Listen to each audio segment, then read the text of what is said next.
So one of my approaches or philosophies around what acting, right, is that, and something I came to in my training is that there is no connection, there is no disconnect between mind and body when you are in your fullest state, right?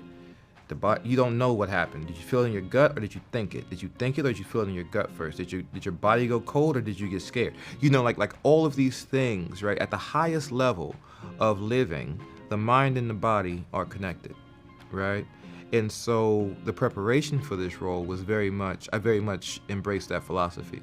And so I would literally watch as I was training and my legs would grow or my body would start growing. I realized, oh, I knew a little bit more about the script, right? I began to understand a little bit more about Killian, right?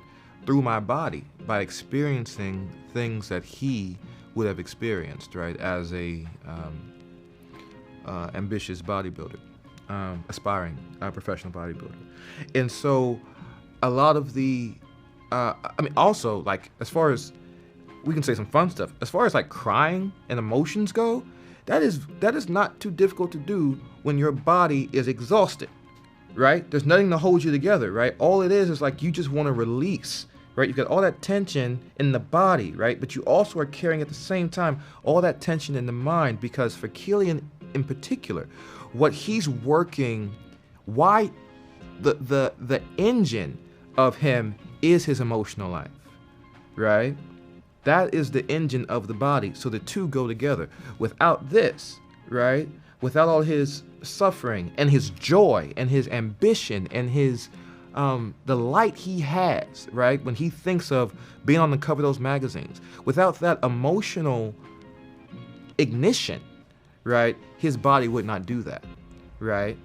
And the body then complements the mind. And so as I began to work, I began to go, okay, boom, boom, boom, boom, boom, boom, boom, boom, boom, boom, boom, and piled it on top of each other. So when you watched it, it wasn't like, oh, here's a crying scene or here's a weightlifting scene. No, these things are all together. So that was something that was unique about this process, and something that takes, I guess, twice the amount of time I came to understand. Yeah. The drastic part is bodybuilding is a lifestyle. And a culture, right? Now, where boxing, if we can talk about the film that was right before that, Creed 3, that film, boxing is, yes, you're isolated, you're in the ring, but you got your corner man, you got your cut man, you got your coach, you got your road work buddy.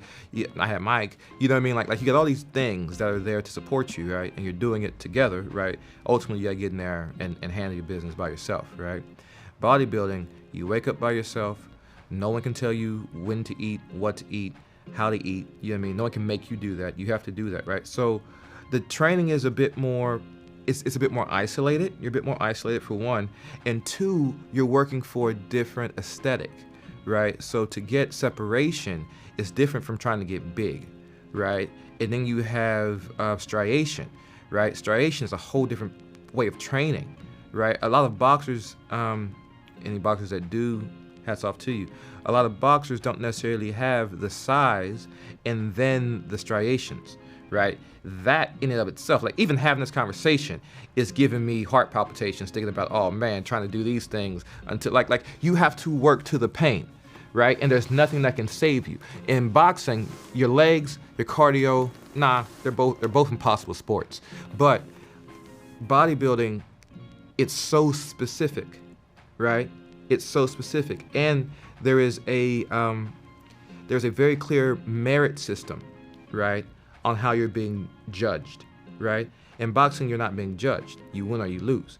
In bodybuilding, you're being judged. Therefore, your training has to be so nitpicky, right? And you may do one exercise, right, for 4 days, right, just to get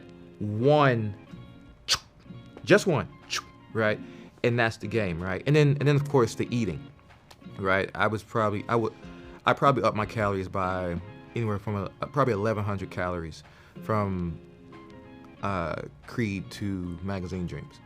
It was funny because that was the first time my trainer actually came up to me after rehearsal and was like, I thought you forgot your lines, right?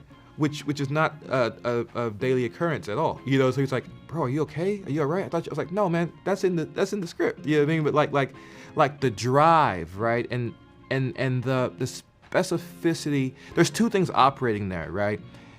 Killian is looking in the mirror, trying to, one, uphold his idea of what a bodybuilder is, right? And at the same time, he's just trying to get friends, right? He's just trying to get likes, right? That's the drive. And the funny part about that, right? Or the deep part about that is he wants that so much that everything gives out, right? Not to give too much away, but everything gives way. You know what I mean? That's the scene. The evaluation of the scene is that what you're trying to do is impossible, right? This does not make people love you, right? This is not gonna make you a professional bodybuilder. It's not. You know what I mean? It's not. But his drive and his hope is what pushes him to do it, you know? And him, you know, the frustration of it's also like being on a first date. You know what I mean? Like you're trying to say the right thing and then, that's not right. Trying to say, that's not right. Or a bad interview. You know what I mean? Yeah. Which we're not having, by the way. Yeah, that was a beautiful day to shoot. That song was actually the song that I was playing on set, and Elijah Bynum, in all his wisdom, said, we're gonna use that. You know what I mean? And he used it. And that was a moment of like, so if you look at the videotape scene, wanting, right? Wanting to be liked, wanting to be amongst people, wanting to be, even in the interwebs, wanting to be in the mix, right? When he goes into the club and he's dancing, right? It's euphoric because he's amongst people, right? And the thing about that scene is he also has power, right? Right? Because remember, he's armed, right? So there's that moment. And it shifted, in shooting it shifted from, oh, I've got this power to like, oh no, it actually just gave me the confidence, right, to relax and to be free, right? And then the fact that he's armed or not armed is not even a part of it in that moment. The real life experience of the tactile, remember, this guy doesn't like to be touched, right? And he's being tactile in this moment. And people are embracing him and he's embracing other people and he's making eye contact. This is heaven for him, right? Unfortunately, it can't be sustained, but in that moment, he's happy, right? Right? He's getting very close to the carrot in that moment.